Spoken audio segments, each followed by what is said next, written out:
Hi, everyone.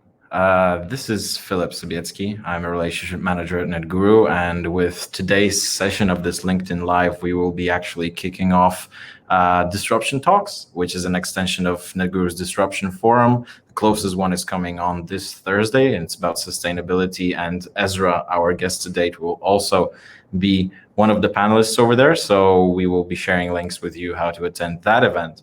In the meantime, today, the first episode will be with Esra'a Al Shafei.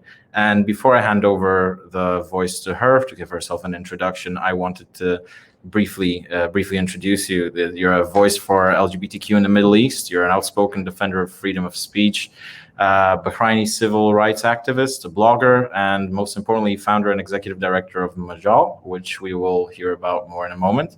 But I'm also curious to hear, how long have you been doing this? Since when have you been actually? It's been about 16 years that I've been doing this now. Okay. It's been 16 years, and also for our viewers who are not familiar, over here you don't see Ezra on the camera. You see her avatar for privacy and security concerns, more of which I'm sure you'll hear later on during our live. So, Ezra, please fill in the gaps where I have missed, and let us know a little bit about Majal, AHA, and Mideast Tunes, in that order, potentially. Great. Thank you so much for the introduction. I'm really excited to be here. I founded Majal, but actually at the time it was called Mideast Youth. And the reason that I did that is because, of course, I was living in a society that was really repressed, in the sense that we really couldn't talk about any political issues. We couldn't talk about religious freedom. We couldn't talk about LGBTQ issues. And we really couldn't talk about any injustices we were witnessing in our society. So for that reason, when I started using the internet, I knew right away that this was much more than just something we could use for education or entertainment, but this was also going to be the weapon with which we used to fight for social justice and freedom of expression, freedom of speech, access to information. And then that's really when the idea for Mideast Youth started. And the idea was that we wanted to speak to many different communities in one single platform, because how the internet was working back then was also the same way real life was working, in the sense that every single community only stuck together and we were not really encouraged to intermingle. So you see the Kurdish blogger only, gets Kurdish comments. Members of the Baha'i faith are only blogging with other Baha'is, for example. And for me, I thought it was very important for us to take the advantage and opportunity of access to the internet and bring so many of these different ideas and cultures and communities together. So that's really how it all started. But then over time, I realized that the internet was not really being, a lot of the tools and platforms were not really built for people like me. They were built, there were e-commerce, they were built to make money. At the time, there was Ask Jeeves, for example, Dead Journal, MySpace. There weren't any platforms that were created to really amplify voices of marginalized and underrepresented communities. And so we started then developing applications, whether it's web or mobile apps, that really filled in this void. And that's really, for example, where Mideast Tunes was born.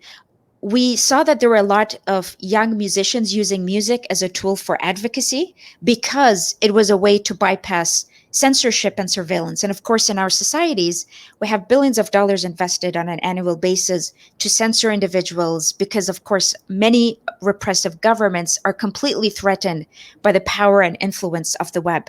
And they really didn't want the web to be in the hands of people like me, for example. And so they put a lot of pressure to censor us. I had many platforms censored, including to this day. Another example is Ahwa, which is a platform for LGBTQ individuals in the Arab region that really creates a supportive network, where people can come and discuss their issues, discuss their personal stories, discuss how it feels like to be a member of this community in a place that actually criminalizes this identity. So what we did was that we built a platform, but the platform relies on gamification. And everybody there is fully anonymous, and we try our best to embrace anonymity to its fullest. But at the same time, anonymity could also means where people could take advantage of that and become bullies, for example, use it to attack others, use it to discriminate against others. So how we developed Ahwa was that based on the number of points you have, you can unlock more features of the platform. So the chat room, you have to have already a number of points. There are certain more, sensitive topics that you can only access if you've been a member of the community for a particular time. And how you get points is based on the quality of your engagements. So if other people in the community find that your comments, your topics, your advice is helpful, you get more points. But it is possible to game the system. But at the same time, you imagine that somebody who's deeply homophobic, for example, would come. They would actually have to act like a very decent human being for many, many hours and days, months, to unlock these features. So in a way, it's kind of reverse psychology, because for you to be a bad actor, you actually have to be a very tolerable and supportive person, which a lot of trolls refuse to do because it goes against their pride. They would never put themselves in that position, to say wonderful things about about a community that they so violently hate. So we ended up not having that much bullying, and so for the last 12 years or so, Ahwa has been growing on an annual basis and has now a very supportive community all around the Arab world, including in places like Saudi Arabia, where it's a very terrifying place to be an LGBTQ person. Absolutely. And I remember our conversation about teaching people to know better in terms of the mechanism that you just mentioned. So either you abide by the rules or you leave. If you leave, then there's less trolls on the platform. And if you abide by the rules, hey, it's a win-win, I guess, because you get to learn a little bit more and we don't need to deal with anybody with a bad actor mentality on the platform. So I believe that would be a nice segue into our first topic, which is privacy and tech empowerment. So basically all that the epicenter of what you deal with. I was hoping that we could discuss the benefit line between surveillance and privacy, our conversation about how different geographies are not that different only outside of political rule, but the whole ecosystem for invasive knowledge about users' data is already in place. I was really curious to hear more about, perhaps to begin with, how music is a tool to bypass surveillance, because when we read the headline on Mideast Tunes, we have that it's the ultimate platform to discover underground musicians in the Middle East and North Africa. However, like you mentioned just a moment ago, it's a platform for advocacy. It's a platform allowing people to freely, through the medium of music, display their thoughts. Mm-hmm. Yeah, I mean, and that was very intentional, because for us, when we get interrogated about Mideast Tunes, we say, oh, it's just like Spotify, but for smaller artists in the region. And they say, oh, okay, so they misunderstand actually what it is. And that is deliberate, because we don't want to advertise too much that this is for political advocacy. We want people to visit. And at the same time, we don't want to discourage people from visiting because they're scared of what they might, explore there. Because there are a lot of people who specifically don't go to political blogs. They don't go to any political sites, any sites for campaigning, social advocacy. For them, they really want to use the internet as an entertainment hub. So when we created it, it was also a place for us to encourage young people to get involved in activism work. And because the music there is very inspiring. For example, a lot of the female Egyptian hip hop artists use music to talk about gender equality. So you're there to really, first and foremost, be entertained, but at the same time, you're learning from the perspective of these individuals what it feels like to be a woman in a society, what it feels like to be a woman in music, especially in a place that is male dominated. For example, metal music, hip hop. We have a lot, for example, of Iranian hip hop artists, Tunisian hip hop artists who are women and who use music to really talk about how that field of music has or that genre has empowered them to make their voices heard. And then we also have a lot of people, for example, from the Kurdish community who sing in Kurdish, which in some places is really frowned upon because the Kurdish language, they see it as a threat to, for example, Turkish nationalism. And so a lot of people censor it, they ban it. And so sometimes, even if your work itself is not political, but you're singing it in a language that is repressed, that in and of itself is a political act. And so really that's what Mideast Tunes is about. Young people, they go and they would open it up and they think they're just there to discover the Jay-Z version of, Saudi Arabia, for example. But then they're also understanding what it means like to be Kurdish in our communities, what it means like, to deal with all of these different challenges. And they become really encouraged. So a lot of people reach out to us and they say, how do I do more? I'm really inspired by some of this music. Where can I go to be supportive of this cause? And the other thing is that music is also much more difficult to censor because it's not like in a where you can find a keyword and censor it. Even in a podcast, if you find audio surveillance, it's a lot cleaner in the background. But this, you've got music going on, you've got a beat. It really disrupts the surveillance technique, so it hasn't been able to be suppressed as well as the written word, for example, or even videos. So that's really what inspired us to keep Mideast Tunes going for so long, and what enabled us to actually escape censorship throughout the region to this day. It's really the only platform that hasn't been censored anywhere outside of Iran. And even within Iran, we were able, to bypass parts of it at least. So we definitely still have tons of artists that visit us and tons of artists that and also for them, they're completely used to censorship, so that's something that's normal, that's part of their everyday life. And everybody there understands how to use a VPN, how to be able to access some of these platforms on mobile devices through an application that you can only download through a specific links that you share on Signal, for example. So it helped us really also realize how badly people wanted this content, even though they had to jump through many hoops to download it, for example. People really feel inspired by music. Couldn't agree more. And also you touched upon a very important topic that we will revert to closer to the end. So people asking what is it that they can do, especially when it comes to geography such far off in comparison to Europe, and problems that are far away but still need to be addressed. So let's talk about COVID a little bit. Of course, we have seen some uplifting stories of bridging the physical gap created by COVID.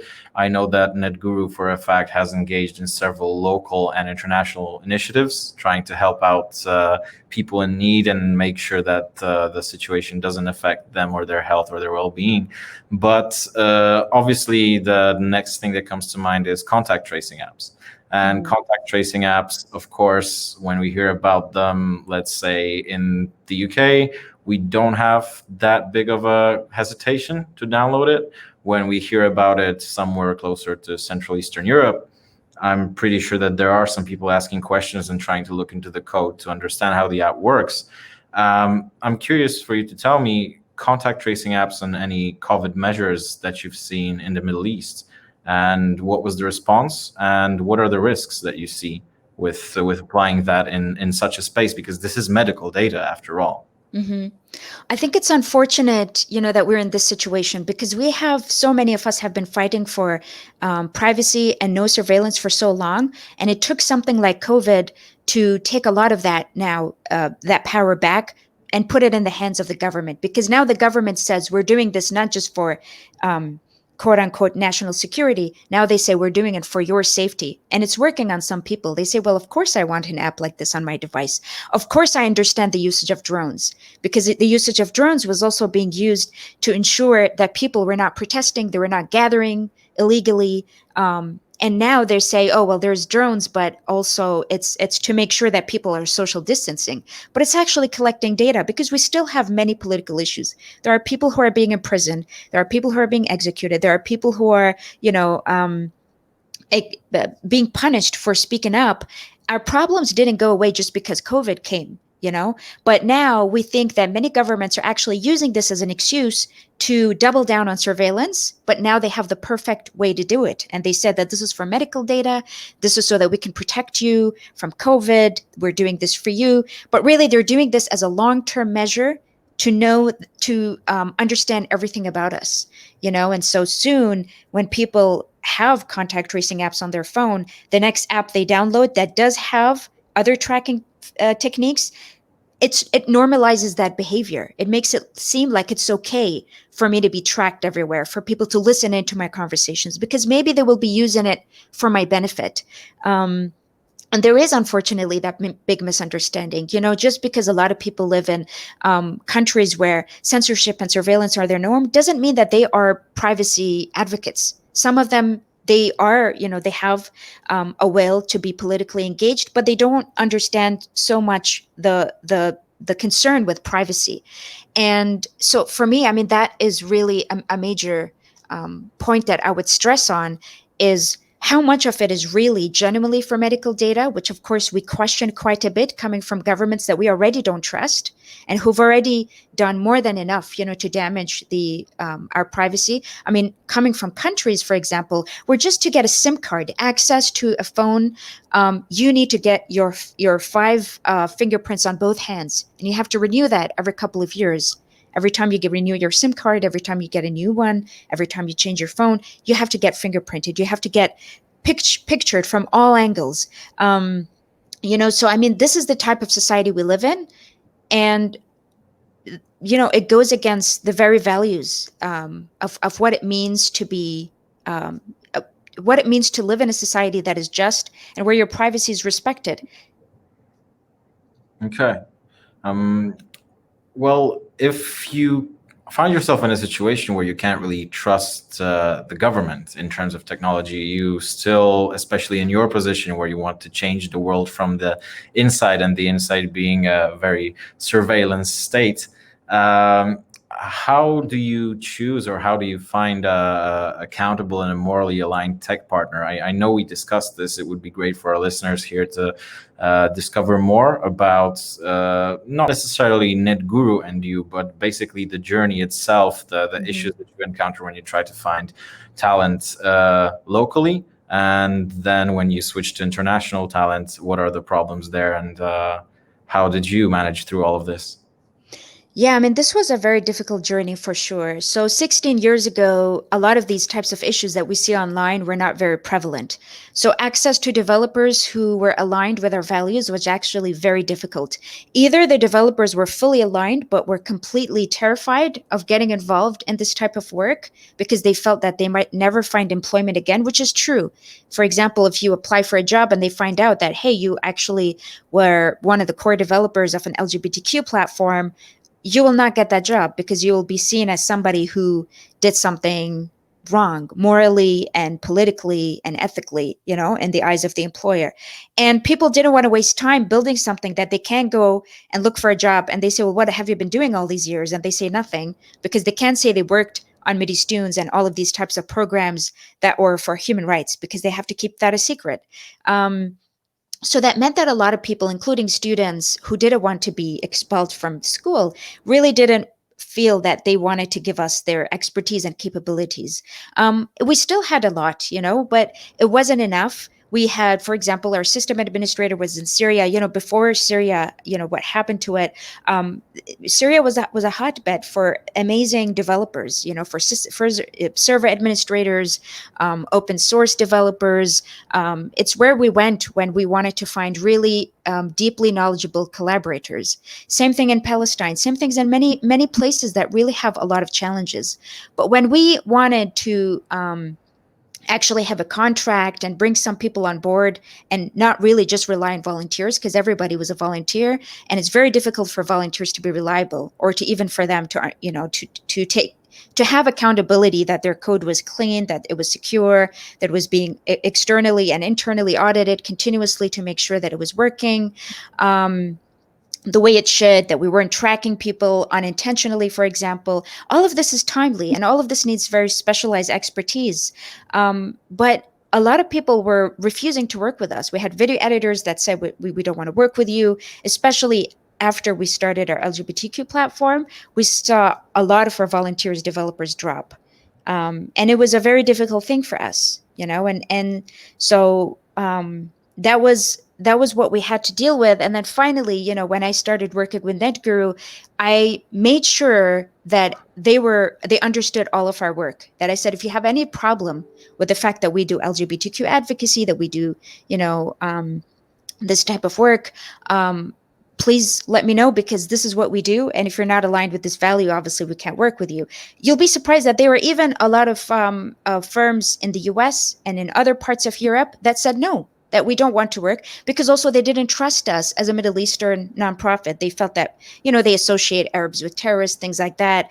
And of course, now things changed for the better, because people have more visibility and they understand that there are a lot of people, with diverse backgrounds that are doing this for social justice causes.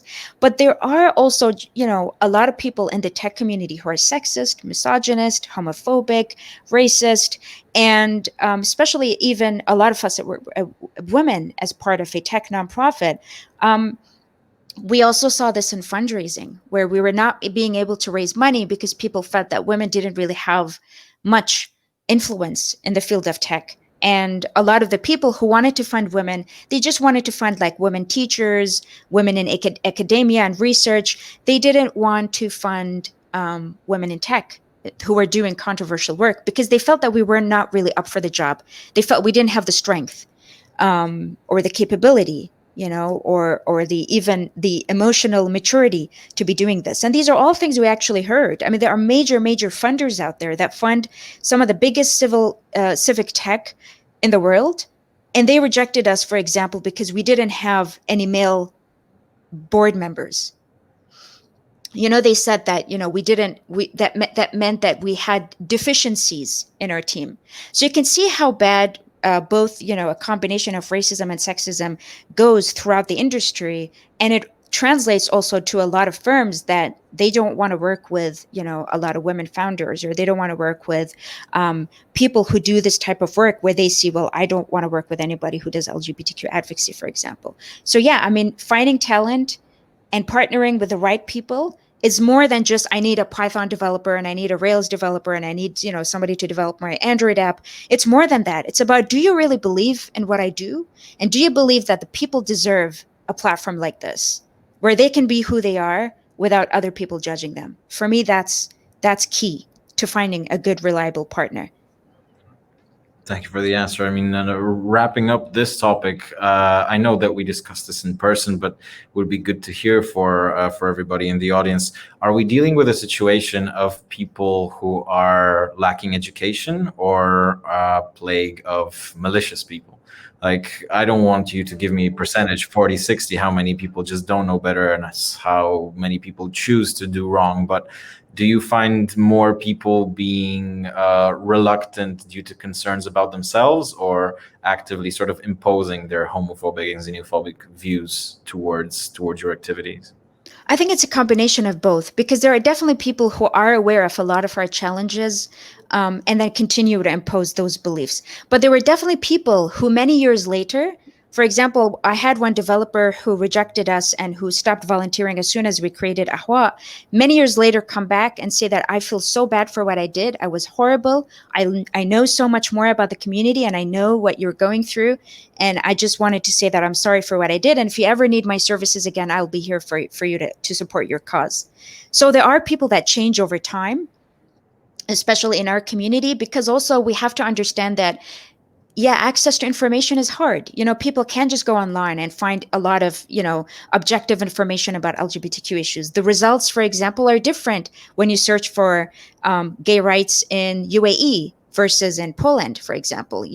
So there's also these a lot of algorithmic issues that happen, where sometimes disinformation gets voted up, and people get access to propaganda, even though they're actually researching for something that they want to know more about from a more objective, standpoint. And that's another reason why Ahwa was also created, was to help bridge that gap between, enabling people to take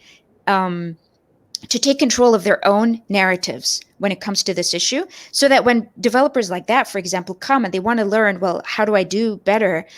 They can hear the stories of how people are feeling so much pain.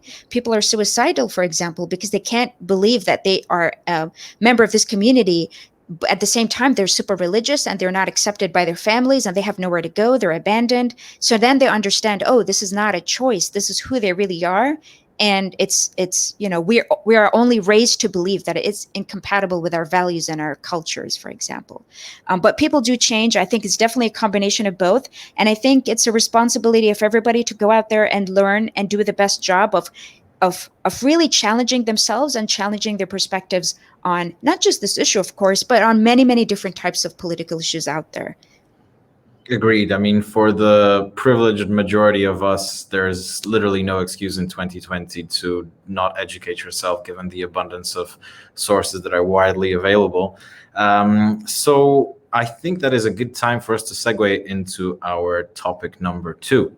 And our topic number 2 is once again to do with COVID, but this time we're talking about the impact on fundraising for civil societies, namely, not necessarily just you personally, but the stories that you have experienced and that you have seen. I know that you've been on a podcast at the beginning of this year, and I'm curious to hear, and so is our audience, since March until now, has anything changed for the better? I imagine that the funding initially was reluctantly slowed down, paused, if not freezed, right? But do you see any progress in terms of the access to funds for furthering causes like yours? It's actually a very difficult time right now to be a nonprofit in general, but an even worse time to be a nonprofit in such a specified field, civic tech, because there aren't a lot of funding for this, and now there's even less funding for it, unless you are working on very specific COVID-related, programs. But also those are usually reserved for people in the U.S. and people in Europe. Nobody thinks about the Middle East and, oh, what can Middle Eastern activists or creators do about COVID? People, when they think about technology, they don't really trust us that we would know what we're doing. So a lot of funders, they either stopped funding altogether or they started funding only very specific projects that are not ours, that are not LGBT, that are not music. And even before COVID, it was already super difficult. I mean, Mideast Tunes had not been getting any funding since 2014, and in fact, to create some of these platforms, some of us, we had to sell our furniture, we had to sell our cars. That's how much we believe in our work.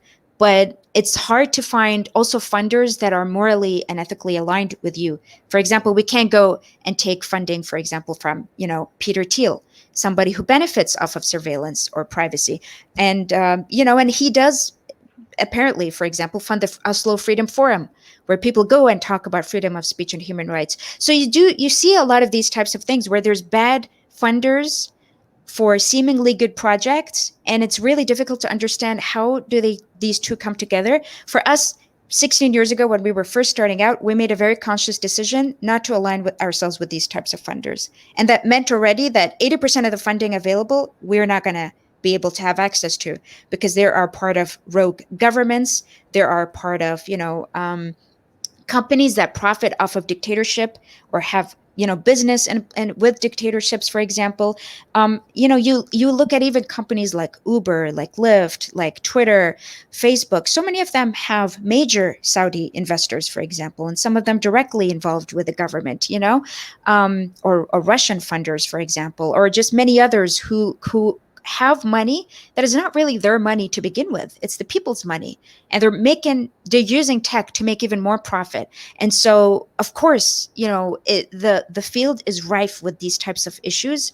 It doesn't mean that funding is not available for us, but good, clean funding is definitely very little of it is made available to people like us. So we rely heavily on, small donations here and there, but we also rely sometimes on work that we do, whether it's consultancy work that we do for other organizations, writing research, speaking engagements, things like that. And it's not a lot, but it's enough to at least pay off our servers, but it's not enough for us to actually innovate and create things that are way better than they are, and to really catch up with the needs of technology and making it much more compatible and engaging, because there's just not enough money out there. And with COVID, things just got that much worse, and our team is extremely strapped. And yeah, I mean, it's hard to be optimistic this year for sure. Okay. I I wanted to ask a question, but you sort of answered already in advance. How have you actually handled the shortage of the capital? Because we've heard the problem. A startup founder has the problem of finding money or smart money, whilst here you have several other dimensions in terms of cleanliness of the money and who you sort of answer to as the investor. But outside of those things that you've mentioned, so doing extra work or minimizing costs, how have you handled the shortage of available capital? Well, we were lucky enough that in 2019, we fundraised as much as we can, anticipating that there are going to be issues, but we thought there were going to be political issues in the region. We anticipated, especially because of the Trump administration, the Middle East is in a very horrible situation right now, where they're basically not held accountable for anything.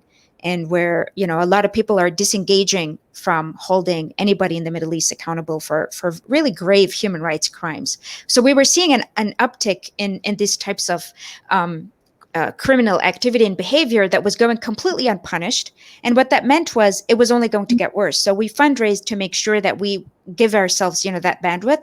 But we didn't know that we were actually also fundraising to survive a global pandemic, So throughout this year, we were able to use a lot of the support that we kept aside for a major issue, and it's not a lot of money, just a couple of $1,000s, for example. But in an organization like ours, that really goes a long way.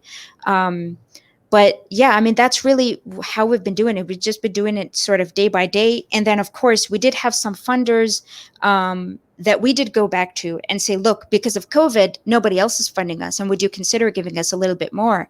And we were lucky enough that they said, of course, because it's a very different circumstance. And these funders really believe in our work and what we're trying to do. So these types of relationships are very important to build, that you have somebody that you can trust. And they're not going to be there all the time. This is one exception. I mean, if the pandemic continues to get worse, we have very little options, but every day, we're trying to expand and grow and understand what we can do to be more self-sufficient.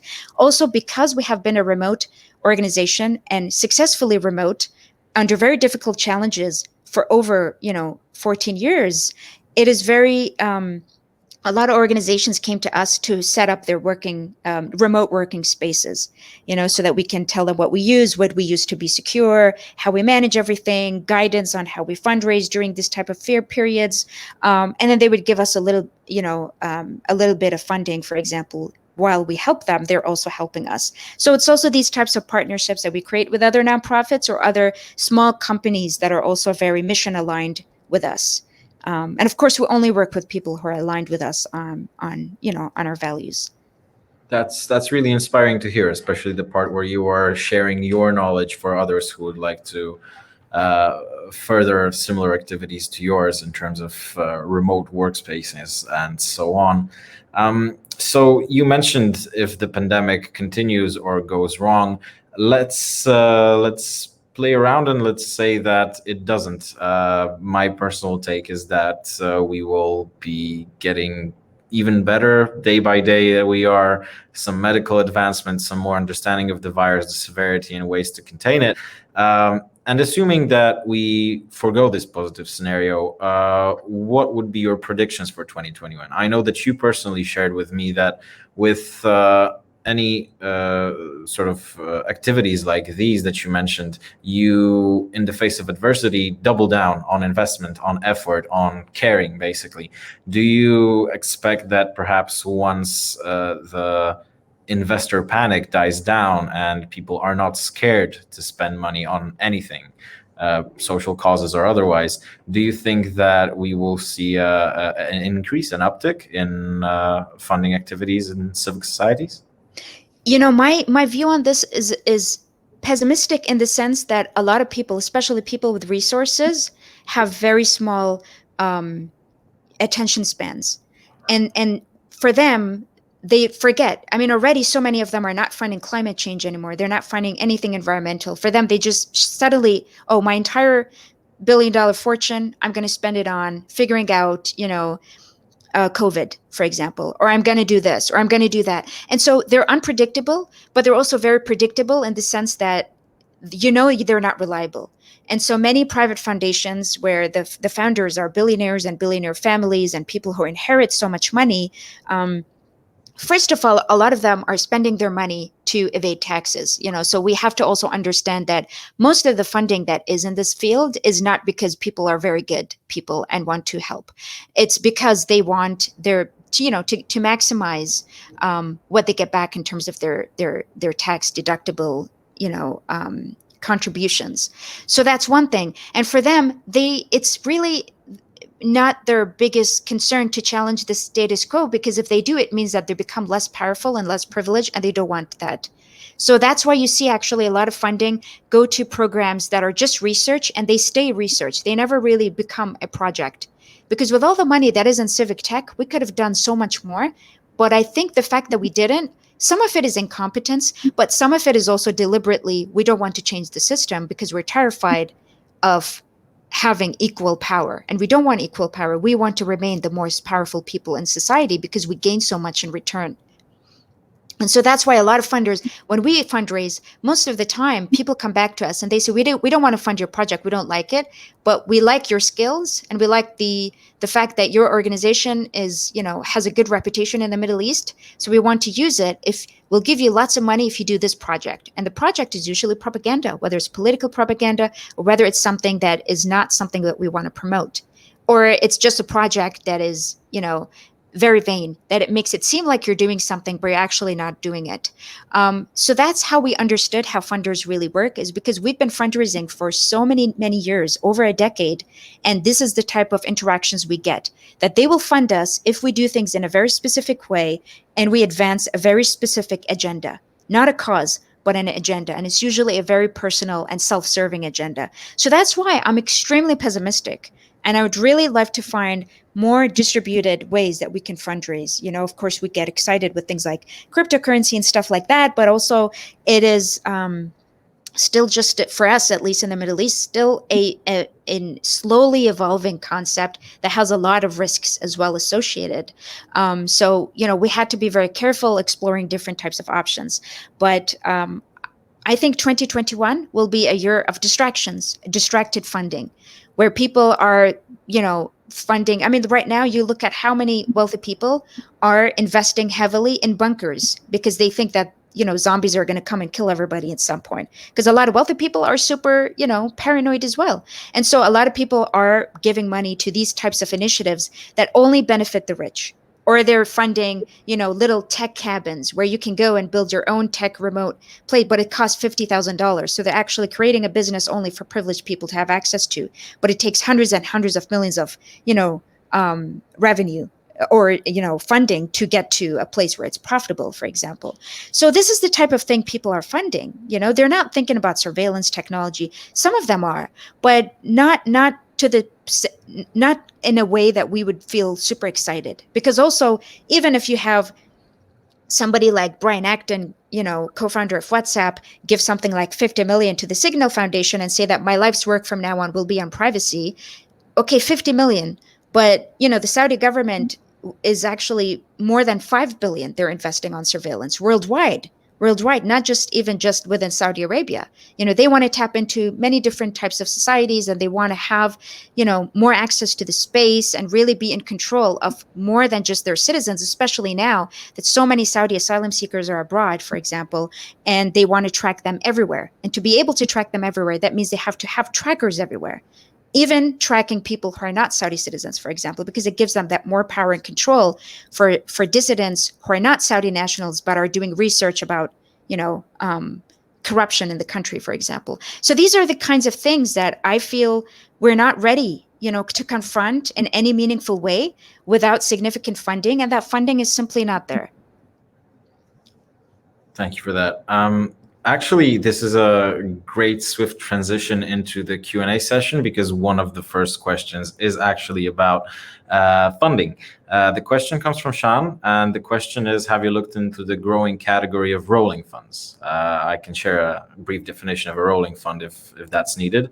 For our listeners, basically, instead of typical venture funds where you need to amass the entire amount of money, here the amount of money is being re-upped on a quarterly basis, and it can be done as such very quickly and by a lot of individual investors. Is that something that you have looked into? We have looked into it, but we haven't participated in any. Not quite yet. Yeah. Okay. And another question from Sean is, I mean, it's I'd love to hear Ezra talk about why the future of the internet must be shaped by a pseudonymous economy, especially in addressing freedom after speech. And for our listeners, pseudonymous means not anonymous because you are positioned as under a fictitious name, basically. So Philip isn't Philip. Philip is Mikey, and he speaks instead of revealing his identity. Ezra? Yeah. Let's see. This would be the question. I put it on the screen. Mm-hmm. Future, especially energy freedom after speech. Can you just elaborate a little bit more about that? Okay. Sean, if you could grace us with elaboration on what you meant by the question. And in the meantime, we have another question. I really like this one. Wojtek asks, which mainstream social platform is doing the best or least worst job in striking a balance between surveillance and privacy? Not TikTok. I will say that. So I will say, well, okay. So I would say not quite a social platform, and of course, I have a quite a biased view on this because I'm involved in it. But of course, I'm a big fan of Wikipedia in the sense that it is a little bit difficult, to find out who's actually saying what and doing what in it, and at the same time, you're just part of a community that is creating the sum of all knowledge, and you feel like you're a part of this movement, and you feel, in a sense, very safe because it's not just you creating. Oftentimes not just one individual, that would be creating a piece of information, but it's very collaborative. And for me, the more collaborative a platform is, essentially the safer you feel. And sometimes the safer you actually are. I'm not saying it's 100% safe because there are people who are being tracked. The IP addresses are available. It's easy to find. Individuals who are contributing. A controversial piece of news, for example, or a reference, or sharing information about dissidents. It's still difficult, but there's a reason why. If you look at Majal, every single one of our platform is run by a community and not by an individual. And oftentimes, we try to keep the profiles where you're not really sharing much about yourself, unless, of course, it's Mideast Tunes and you're sharing information about yourself as an artist. But for migrant rights, for example, one of our other platforms, Kurdish rights, we have other platforms that we didn't discuss, but they're all about, doing advocacy work. And all of them, we don't associate them with specific, names sometimes, unless it's like a research article or something like that. But when it's a campaign, it's all community run, and it's difficult to find who's behind it. And I think that type of activity will become more important. I can't think of many platforms that do that and that have been able to scale globally. And for me, I think that's a good thing. I think it's important that we develop small communities, and many of them, rather than one community that does everything and becomes the next Facebook, because it will become the next Facebook eventually. It's very difficult to create the Facebook alternative, have that level of engagement, and not have it eventually centralized, because people will want to do that eventually, So there's definitely a huge risk. And I really criticize, any company that tries to develop the next big thing, because I think we don't have to scale everything in the way that we're doing it right now. I think that's why I would always prefer that Ahua has 10,000 users and not 10 million and not 100 million, because it makes it more intimate, it makes it more manageable. And as a result, it makes the impact that much higher. So, if it ever gets that big, I would definitely start to separate it, and start creating communities that then people feel a more of a sense of ownership to. So that would be, I don't know if I tapped into this exactly, but I mean, that would be what I would say is what the internet should look like. And I think because it's also going to be a lot more representative of who we are and how we are, even how people live in the world. Because right now, if you see it, so many of these different, major platforms are created by, privileged people, usually in Silicon Valley, who already have access to money and usually have access to really bad money. And you look at Facebook, you look at Twitter, you look at all of the different, I mean, even to a sense, of course, places like LinkedIn, which this is, at the end of the day, they become target acquisitions where people think about, how do I maximize my income and really sell to the highest bidder and makes tons of money.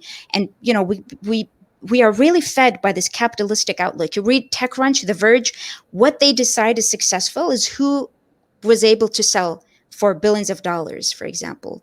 And that is what we celebrate as a society. We don't celebrate somebody who, creates an alternative that is, maybe thousands of people are using to something, and maybe something that actually is creating some meaningful impact, or somebody that has, developed a much more efficient way to bypass censorship in a very strict society. Maybe it's Iran, maybe it's North Korea. That's not stuff we celebrate, because it's not making anybody rich, especially not shareholders. So I think there's something wrong, and also, how we think about success in metrics and when it comes to financial gain. If we change that, then we change how people get motivated to build the next big thing. And maybe the next big thing shouldn't be big by that definition, but it should be big in terms of the vision, if that makes sense. It does. I agree, and it's going to make a beautiful quote after our live, what you just mentioned. And yeah, that's true. I mean, striking a balance between surveillance and privacy is essentially striking a balance between the force of, we need you to scale, and you can't grow too big in order to maintain privacy and avoid surveillance. So I'm not seeing any more questions. This is the last chance to ask them. We are 47 minutes into the hour, into the show. Whilst we're waiting for any potential questions, I wanted to reiterate the invitation for everybody listening. This Thursday, Disruption Forum Sustainability. Google it, go on our LinkedIn page, go on our social media. You'll find it everywhere. You will be hearing Esra'a and other fantastic speakers talk. For example, one panel that I will be moderating will be concerning philanthropy in Central Eastern Europe. So we're really keen to see you there. And I see that Sean has just elaborated. Yeah, I was going to come back to that, because there you go. I posted it on the main screen. Essentially, given the surface area of our political and social conversation has never been narrowed. Yeah. Sorry. Love it. I love this question, and thanks for elaborating. I appreciate that. So for me, of course, and again, I will go back, to Wikipedia as an example of this, because a lot of people there are, have pseudonymous identities, and at the same time, you look at the quality of information, and I mean, it's quite high. And I'm not saying that it will be easy, but it does mean that it is possible for us to marry the two, and that's something that we were also testing and trying to do with Ahwa, for example, is that people don't share who they are. People are encouraged to, when they sign up, they have to use a fake email. They have to use fake everything. Meanwhile, in places like LinkedIn or Facebook, you actually have to show your ID to make sure that your name actually matches. And that's for some time, that's where society was taking us. It's saying you have to be who you are. Otherwise, nobody can hold you accountable. I think it's important that we develop ways for people to be accountable. There is a way to moderate this type of, because, for example, Wikipedia does have hate speech. It does have sexism, racism, all of these types of things. But it's also, I think it's a struggle that we can try to manage by creating different techniques and tools and products that try to challenge that, rather than saying it's impossible, let's quit, everybody must share their full names. And by the way, if we feel that your name is fake, you have to share your passport photo, and that's how we can verify your identity. I completely reject that type of society, that Facebook and others were trying to encourage us to live through. At the same time, I reject bullying, because, as somebody who is a member of the LGBTQ community, it's very difficult, to be who you are online and not be faced with a barrage of abuse on a daily basis because of the death threats and everything that you experience. So anonymity also scares me, but at the same time, it's why I'm still alive and not in prison, for example. So that's really the struggle of the two, is that how do we do it in such a way? And I don't have the full answer, but I think one way we try to answer that is through Ahwa. Maybe it's a gamification system, and maybe, that's how Wikipedia was able to do it, is that you look at the numbers of edits of that person, and you see, is there a pattern of sexism? And if there is, that person gets a warning, or that person gets banned after many warnings or something like that. So there's always a system, that there is where we can hold people accountable without really giving up our right to that type of privacy, and eventually I would love for there to be a capability to do that with online banking, and things like that, where we're able, of course we have to verify our identities, but it would be amazing to figure out better ways to do that than sharing a ton of your personal information. Like PayPal is notorious for collecting user data and not getting rid of it, even with GDPR, And so I think for me, that's the next big struggle for us. And I think we have no way to avoid it. And there's going to be a lot of pushback from big companies, including Google and Facebook and even Amazon to a major extent, because of course you can't order anything without having a verifiable full identity. And sometimes your, purchase history is an act where people see that, oh, you ordered a political book, I will arrest you for that. So even small things like e-commerce can have a significant impact on your personal security based on what you're buying online. It doesn't even have to be just speech.